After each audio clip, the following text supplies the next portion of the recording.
आमिर। जम्मू कश्मीर में चर्चाओं का बाजार गर्म है और उसमें ये भी चर्चाएं चल रही हैं कि भारतीय जनता पार्टी के साथ अगर नेशनल कॉन्फ्रेंस की बात करें, उनका अलायंस हो सकता है। कुछ दिन पहले ऐसी खबरें भी आ रही थी। लेकिन अगर ये मान लें कि ऐसा हो गया तो महराज मलिक जो हैं वो भी सरकार के साथ है। आपने देखा कि इन्होंने अपना सपोर्ट जो है वो उसे दिया। लेकिन फिलहाल इनसे ये जानना चाहेंगे कि जो खबरें बंद दरवाजों से हम तक पहुंच रही हैं, अगर वैसा खुले दरवाजों में हो जाए तो इनका क्या वहां पर स्टैंड रहेगा? महराज जी, क्या लगता है आपको कि जैसा हम सुन रहे हैं और जैसा सोर्सेस बता रहे हैं कि यहाँ पर दिल्ली की दूरी के साथ साथ दिलों की दूरियां भी खत्म होने जा रही हैं, तो क्या लगता है आपको? आपने तो इस सरकार को सपोर्ट किया था। देखिए, दिल की दूरियां तो नहीं है, लेकिन जो सत्ता के पुजारी हैं, उसके हवस के पुजारी हैं, हवस रखते हैं सत्ता में हासिल बने रहने के लिए। अगर एनसी को अपना मोहरा बनाती है, जम्मू कश्मीर की सरकार में हिस्सा बनते हुए मतलब जबरदस्ती देखना चाहती है, तो ये कहीं ना कहीं गलत है, जमहूरियत का जनाजा है।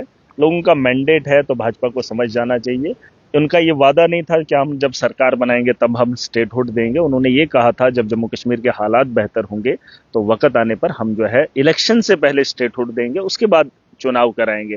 लेकिन अब जब सरकार नहीं बनी तो इसका मतलब ये नहीं है कि वो सरकार का हिस्सा बने उसके बाद दें। तो अगर एनसी का कोई ऐसा प्लान होगा भाजपा के साथ अकॉर्ड करने का, तो कहीं ना कहीं मंशा यही होगी कि स्टेटहुड दिया जाए। तो कहीं ना कहीं ये एक बहुत बड़ा धोखा है भाजपा का, कि जम्मू कश्मीर की आवाम के साथ एक धोखा कर रही है सिर्फ सत्ता को हासिल करने के लिए। सत्ता में आएंगे तो स्टेटहुड देंगे, नहीं होंगे तो नहीं देंगे। ये कहीं ना कहीं जमहूरियत के लिए एक बहुत बड़ा सवालिया निशान है और आवाम को भी इसके बारे में सोचना पड़ेगा। आपने भी यही कहा कि हाथ तभी मिलाया जा सकता है। आपने कहा सपोज टू भी जिस तरह से स्टेटहुड मिल जाएगा तो इनके साथ हाथ मिला लेते हैं। लेकिन उमर साहब ने अपने मंशूर में जब उसे पब्लिक डोमेन में लाया था, उसमें तो पहले ही था कि स्टेटहुड देंगे, आर्टिकल 370 देंगे। चलिए 370 पर अभी वो बात नहीं करते, लेकिन स्टेटहुड पर वो बात करते हैं। लेकिन आपको लगता है कि स्टेटहुड इतनी जल्दी आएगा जिस तरह से वो कहते हैं कि अभी आ जाएगा? क्योंकि देखते देखते तो बहुत महीने गुजर गए। देखिए, मैंने एक बात बार बार कह रहा हूं, मैं तो ये चाहता हूं या तो बीजेपी अपना वादा पूरा करे, या तो जम्मू कश्मीर के अंदर चुनी हुई सरकार है, मैंडेट है आवाम का, बहुत बड़ी ताकत होती है, आवाम का मैंडेट बहुत बड़ी ताकत रखता है। उमर साहब को या तो करवाना चाहिए। देखिए, हमारे पास एक पॉलिटिकल पावर है, हमारे पास एक सरकार है, और सरकार मनवा सकती है सेंटर की सरकार को मजबूर किया जा सकता है अपने ताकत से, अपने ये जो चुने हुए नुमाइंदे हैं हमारे, जो लोगों का मैंडेट है और जो लोगों की मंशा है, उसके लिए काम करवाना सेंटर से कोई बड़ी बात नहीं है। या तो अगर इन्हें लगता है कि इनके साथ मिलकर ही या आराम के साथ किया जा सकता है तो ये बेहतर सोच सकते हैं, लेकिन महराज उसका हिस्सा नहीं रहेगा। अच्छा, महराज मलिक फिर हिस्सा नहीं? बिल्कुल, देखिए, मेरे रहने से या न रहने से सरकार बनने में या टूटने में कोई फर्क नहीं पड़ेगा, लेकिन मैं उस संगठन में उस सरकार का हिस्सा खुद को नहीं देखना चाहता हूं, क्योंकि जो लोगों के साथ विश्वासघात करे, अपने मफाद के लिए किसी को भी तोड़ सकती है। लोगों के बारे में बात नहीं कर रहे हैं। उमर साहब ने यह भी कहा है, बिजली देने का वादा किया है, वो दे दे। उन्होंने कहा था यहाँ पर जो है जॉब्स क्रिएट किए जाएंगे, उस पे काम होना चाहिए। ये तो स्टेटहुड का मामला, ये तो ठीक है, इस पे काम होना चाहिए। हम ये लड़के भी ले सकते हैं और इनसे बात करके भी ले सकते हैं। और अगर भाजपा के लोग ईमानदार हैं, भाजपा के लोग खुद को कहते हैं कि हम जो बोलते हैं सो करते हैं, तो फिर उनको स्टेटहुड दे देना चाहिए। उसमें झमेला बनाने की जरूरत नहीं है। जम्मू कश्मीर के अंदर मैंडेट की सरकार बनी है, अलायंस की सरकार बनी है, तो भाजपा में को इसमें अड़ंगा डालने की क्या जरूरत है? अगर मान के चलिए बीजेपी और एनसी के लोग सरकार बना भी लें तो अपोजिशन में कौन लोग काम करेंगे? पीडीपी के 3 लोग हैं, कांग्रेस के 6 लोग हैं, आम आदमी पार्टी का महराज है, फिर तो इतने, और वो भी उन्हीं के लोग, वो तो ऑलरेडी पीडीपी हो या कांग्रेस हो, जैसे कांग्रेस के लोगों ने जश्न मनाया था दिल्ली के चुनाव में जब भाजपा ने जीत दर्ज की। तो इनका सारा का एक ही अखाड़ा है, ये तो सत्ता के लिए जीना चाहते हैं, लोगों के लिए जीने के लिए इनके पास पॉलिसीज नहीं है। मैं तो चाहता हूं उसके अलावा 100 दिन हो गए तो हमने क्या जम्मू कश्मीर की बेहतरी के लिए काम किया? हमारे पास इतने मतलब बजट था, हमारे पास फाइनेंशियल क्राइसिस है इस वक्त, जो पैसा है वो सरकार नहीं दे पा रही है, उसके लिए हमको लड़ना पड़ेगा। हमारा अपना उतना रेवेन्यू नहीं है कि हम कुछ कर सकें, उसके लिए भी सेंटर की सरकार को सोचना पड़ेगा। जो जम्मू कश्मीर के बारे में बहुत कुछ बातें होती है, जम्मू के लोगों ने 29 सीटें दी, एलजी इनका था, एलजी ने अखरोट क्या ले लिए यहाँ से, वो अच्छे नहीं निकले तो उस पर सवाल खड़े कर दिए। उसने कहा कि लोग दगेबाज हैं। अरे जो 27-28 सीटें आपको मिली हैं उस पर आपने क्या काम किया? जम्मू के लिए आपने क्या काम किया? ट्रेन सीधा की सीधा कश्मीर जा रही है, जम्मू के लोगों के साथ विश्वासघात आपने किया। बहुत सारे सवाल हैं जो इनको पूछे जा सकते हैं। बिना सरकार के भी ये लोगों से काम हो सकता था, लेकिन करेंगे नहीं। अभी आपने देखा कि मार्च 3 से जो है असेंबली का सेशन शुरू होने वाला है, लेकिन आपने इसमें ये भी देखा कि एक लिक्वर पॉलिसी को लेकर यहाँ पर जो है वो एक प्राइवेट बिल लाया जाएगा। तो महराज मलिक वो कैसे देखता है कि यहाँ पर जो है वो लिक्वर पर पूरी तरह से बैन लगे? देखिए, अगर इसमें सरकार की मंशा होगी, बड़े लेवल पर भी सरकार अगर चाहेगी तो लिक्वर को क्या, ड्रग्स को भी रोका जा सकता है। जो नशा इस वक्त आम हो रहा है, ये तो नशे पे तो पाबंदी है, आपको नहीं पता ड्रग्स पे पाबंदी, लेकिन ड्रग्स इस वक्त आम है। चाहे कश्मीर की बात हो, चाहे जम्मू रीजन की बात हो, ड्रग्स में कोई कमी नहीं हो रही है और कोई पकड़ा नहीं जा रहा है, किसी पे कार्रवाई नहीं हो रही है।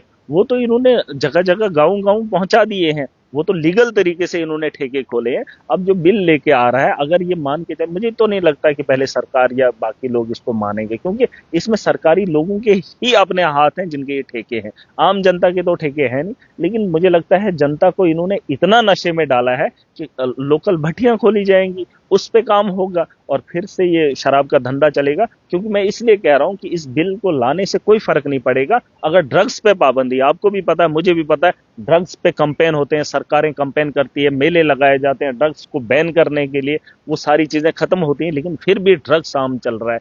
टेबलेट्स हैं, इंजेक्शंस हैं, वो तो बैन है, लेकिन वो भी मार्केट में शरेआम कैसे चलाई जा रही है। क्या आपको नहीं पता है जम्मू के अंदर कितने बच्चे ऐसे हैं जो शराब को छोड़ के बाकी ड्रग्स ले रहे हैं?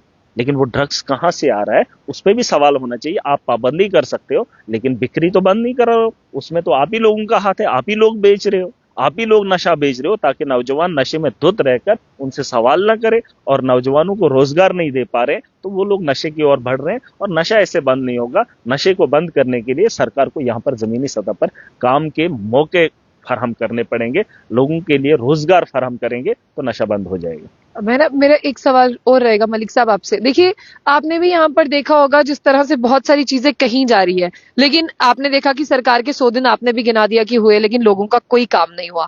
अब बताइए कि महराज मलिक ने जिन लोगों से वादे किए थे कि आप मुझे वोट दो, मैं आपकी खिदमत में ये काम करूंगा, सोशल मीडिया हम भी बहुत चलाते हैं, सोशल मीडिया दिन रात हम भी देखते हैं, लेकिन बहुत सारे लोग जो है वो आपके ऑपोजिशन में भी सामने आ रहे हैं कि कोई कहता है कि महराज मलिक ने हमसे चंदा लिया था, लेकिन आज महराज मलिक हमें पहचानने से इनकार कर रहा है। क्या कहेंगे? क्योंकि सोशल मीडिया पर मुझे लगता है कि इतना सलमान खान या किसी हीरो का नाम नहीं लिया जाता जितना महराज मलिक का लिया जाता। देखिए, जान पहचान का वक्त नहीं है, काम करने का वक्त है। सबसे पहली बात तो मैं ये आपको बता दूं, जिस तरीके से आपने कहा कि महराज क्या करने वाला है, अभी जो फाइनेंशियल ईयर खत्म हो रहा है, मैंने बहुत सारी मीटिंग्स ली, 2 बार मैं अपनी कॉन्स्टिट्यूंसी में होकर आया हूं। मैंने एक बात बोली है बड़े इत्मीनान के साथ, बड़े प्यार के साथ, और 1 महीने से मैं खामोशी से तमाशा देख रहा हूं।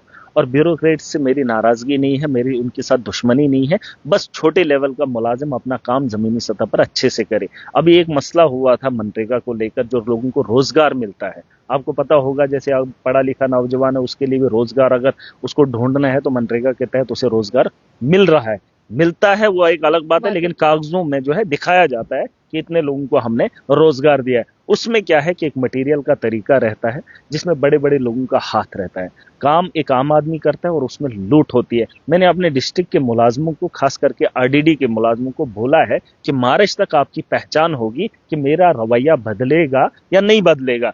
क्यों? उसमें एक साफ वजह है, करप्शन खुलेआम हो रही है, ऑन रिकॉर्ड हो रही है, डॉक्यूमेंट पे दिखाया जाता है, लूट होती है, लेकिन कार्रवाई नहीं होती है। देखिए, मैं आपके इस चैनल से उन लोगों तक पैगाम पहुंचाना चाहता हूं, मार्च का अभी फाइनेंशियल ईयर खत्म नहीं हुआ है, अभी भी उन लोगों के पास मौका है। रात को मैंने एक फेसबुक पे पोस्ट डाला है कि मटेरियल के लिए वो जो वहां पर सिग्नेचर लिए जाते हैं, एक आदमी आता है, एक दलाल खड़ा हो जाता है, वो बोलता है आप मुझे सिग्नेचर दे दो कि मैंने यहाँ पे मटेरियल डाला। अब लोग किस उसमें दे देते हैं उसे, या तो रिश्तेदारी के लिहाज से कौन सा लिहाज रख के उसको सिग्नेचर दे देते हैं और वो लाखों रुपया अकाउंट से निकाल कर हड़प कर लेता है, हालांकि वो काम एक आम आदमी ने किया होता है। मैंने इनको बताया है इस बार मुझे मार्च में ट्रांसपेरेंसी चाहिए, जो जिसका हक है वो उसे मिलना चाहिए, और अगर मेरी कॉन्स्टिट्यूंसी में इस बार फिर से वो धांधली देखने को मिली तो मैं धांधली का एक बहुत बड़ा कोहराम मचाऊंगा। और उस जिम्रे के अंदर जो भी नहीं, अब आप पूरी बात सुन लीजिए, मैंने करना क्या है ये उन लोगों तक बात पहुंचा, नहीं अभी मुकम्मल नहीं पहुंची, क्योंकि आप तांडव देखेंगे ना उसके बाद, क्योंकि जो गरीब को लूटेगा महराज उसको नहीं छोड़ेगा। और मैं जानता हूं कि उसको लूटने वाला एक ब्यूरोक्रेट होता है, एक मुलाजिम होता है, और अगर एक बड़े ऑफिसर के नेतृत्व में ये सारी चीजें चल रही होंगी मेरी कॉन्स्टिट्यूंसी के अंदर, मेरे दौर के अंदर, तो महराज उसको बर्दाश्त नहीं करेगा। मेरे पास बहुत सारे एविडेंस आ रहे हैं, बहुत सारे लोगों के फोन कॉल आ रहे हैं कि अभी भी कह रहे हैं कि हमने मटेरियल डाला, पैसा किसी और के अकाउंट में जा रहा है। मैंने इनको कहा है गाइडलाइन मैंने बता दी है, जब तक ना आप लिखत में दोगे तब तक बीडीओ दफ्तर से या वीएलडब्ल्यू उसको जो है वो मटेरियल का पैसा नहीं देगा। और ये साफ सुथरी गाइडलाइन है। और आज मैंने देखना है कि मार्च से पहले या मार्च तक ये लोग अपना काम कितना ईमानदारी से करते हैं, और वो इस भरम में ना रहे कि मैं किसी का रिकॉर्ड नहीं निकाल पाऊंगा। आज का नहीं, जब से मनरेगा का चल रहा है तब से उनका रिकॉर्ड निकालूंगा और पूरा काला चिट्टा आवाम के सामने रखूंगा और असेंबली में जाकर खड़ा होऊंगा। उनको एक को भी नहीं बख्शूंगा, चाहे उन्होंने मकान बनाए हो, चाहे उन्होंने जम्मू के अंदर बनाए हो, चाहे उनके बैंक अकाउंट हो, सबको सब निकाल कर लोगों के हवाले करूंगा और जो लूट होगी उसे बंद करूंगा। फिलहाल मैं देख रहा हूं जो वादा मैंने लोगों से किया है उसे पूरा करूंगा, उसे पूरा करूंगा।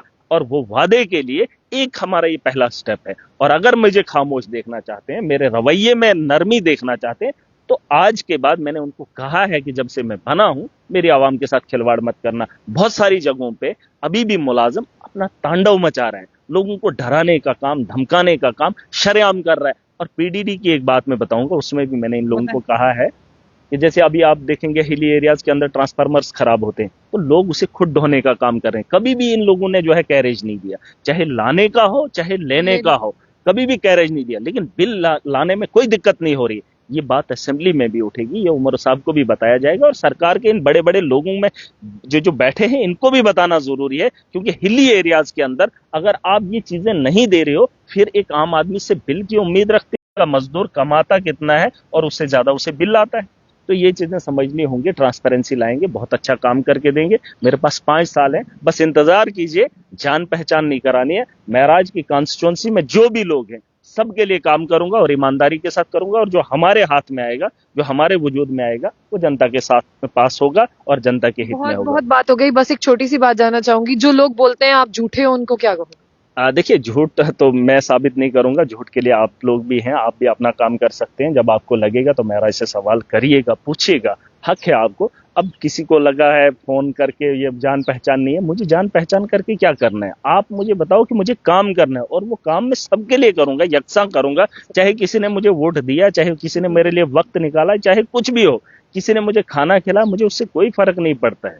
मुझे कोई फर्क नहीं पड़ता है। काम महराज सबके लिए करेगा और ईमानदारी से करेगा। सबसे बड़ी बात यही है। और मेरी आवाम है, मुझे लोगों ने मैंडेट दिया है, काम महराज सबके लिए करेगा। बहुत बहुत शुक्रिया। कुछ काफी दिनों से आप सोशल मीडिया पर देख रहे थे, उनको लेकर भी सवाल पूछा, लेकिन फिलहाल बात आती है कि इस मार्च के सेशन तक की और जम्मू कश्मीर की असेंबली में इस बार क्या नया होगा, क्या क्या नए बिल आएंगे, उसको लेकर भी जो है वो आपसे बात जरूर होगी और आपको जरूर बताएंगे। फिलहाल महराज मलिक से ये सवाल थे कि लोगों का क्या कहना है उनको लेकर।